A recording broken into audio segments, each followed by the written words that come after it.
Hi കൂട്ടുകാരെ, എല്ലാവർക്കും എൻ്റെ പുതിയ വീഡിയോയിലേക്ക് സ്വാഗതം. കുറച്ച് നാളിന് ശേഷമാണ് ഞാൻ വീഡിയോസ് ഇടുന്നത്, ഷോർട്സ് മാത്രമേ ഇടാറുള്ളൂ. അപ്പോൾ നമുക്ക് വീഡിയോയിലേക്ക് പോകാം. ഞാനിവിടെ കുറച്ച് വള്ളിപ്പയർ കിട്ടിയിട്ടുണ്ട്. അപ്പോൾ അതിന് എന്ത് ചെയ്യാം, നമുക്കൊന്ന് മെഴുക്കാക്കാം. ആ വീഡിയോ ആണ് ഞാൻ ഇന്ന് നിങ്ങളുമായിട്ട് ഷെയർ ചെയ്യാൻ പോകുന്നത്. അപ്പോൾ എൻ്റെ ഈ ചെറിയ വീഡിയോ ഇഷ്ടമായാൽ നിങ്ങളെല്ലാവരും എന്നെ ഒന്ന് സപ്പോർട്ട് ചെയ്യുക. ബാക്കി നമുക്ക് വീഡിയോയിലേക്ക് പോകാം. ഇങ്ങനെ ചെറുപയറും ചെറുപയറല്ല, വള്ളിപ്പയർ നീളത്തിലരിഞ്ഞ് 2 സവാള എടുത്തിട്ടുണ്ട്, അതും നീളത്തിലരിഞ്ഞ് 2-3 പച്ചമുളക്, അത് എരിവിനനുസരിച്ച് പച്ചമുളക് എടുത്താൽ മതി കേട്ടോ.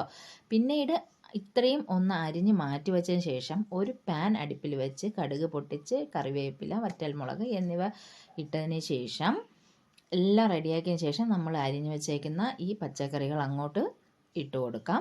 ശേഷം മഞ്ഞൾപ്പൊടി, ആവശ്യത്തിനുള്ള ഉപ്പ്, എരിവിന് ആവശ്യത്തിനുള്ള മുളക് പൊടിയുടെ ആഡ് ചെയ്തതിന് ശേഷം നല്ല രീതിയിൽ ഇളക്കി യോജിപ്പിച്ച് അടച്ച് വെച്ച് വേവിക്കണം. ഒരു ഹാഫ് വെന്തതിന് ശേഷം ഞാനിതിൽ കത്തിരിക്ക നീളത്തിൽ അരിഞ്ഞു വെച്ചിട്ടുണ്ട്. അപ്പോൾ അത് ഇതിലോട്ട് ഒന്ന് ഓപ്പൺ ചെയ്ത് അതിലോട്ട് ഇട്ട് കൊടുക്കണം. കാരണം എനിക്ക് ഈ കത്തിരിക്ക കൂടുതൽ വെന്ത് പോകുന്നത് എനിക്കിഷ്ടമല്ല, അതുകൊണ്ടാണ്.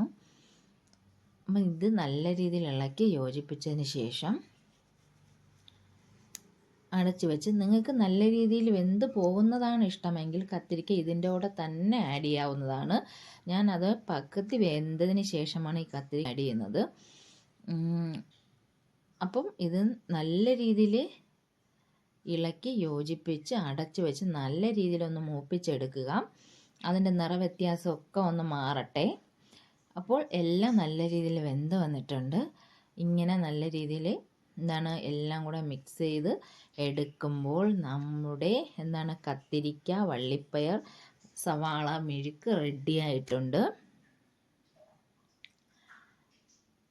ഇത് മാത്രം മതി. ഇതിൽ കുറച്ച് എരിവൊക്കെ ഉണ്ടെങ്കിൽ എരിവ് ആവശ്യത്തിന് ഇടുക. എനിക്ക് വിഴുക്കുണ്ടാക്കുമ്പോൾ നല്ല എരിവ് ഇഷ്ടമാണ് കേട്ടോ. അപ്പോൾ നമ്മുടെ വള്ളിപ്പയർ വിഴുക്ക് റെഡി ആയിട്ടുണ്ട്. അപ്പോൾ ഞങ്ങളുടെ ഇന്നത്തെ ലഞ്ച് കൂടെ ഞാൻ ഇതിലോട്ട് ആഡ് ചെയ്തിട്ടുണ്ട് കേട്ടോ. അപ്പോൾ ഇന്ന് ചോറ് നല്ല അടിപൊളി നമ്മുടെ വെണ്ടയ്ക്ക പുളിങ്കറിയാണ് കേട്ടോ. ഈ പുളിങ്കറിയുടെ റെസിപ്പി ഞാൻ ഉടനെ തന്നെ വീഡിയോസ് ഇടുന്നതാണ്.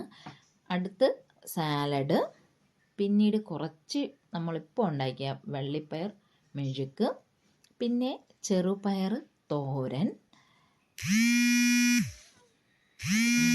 ശേഷം നമുക്കൊരു മുട്ട.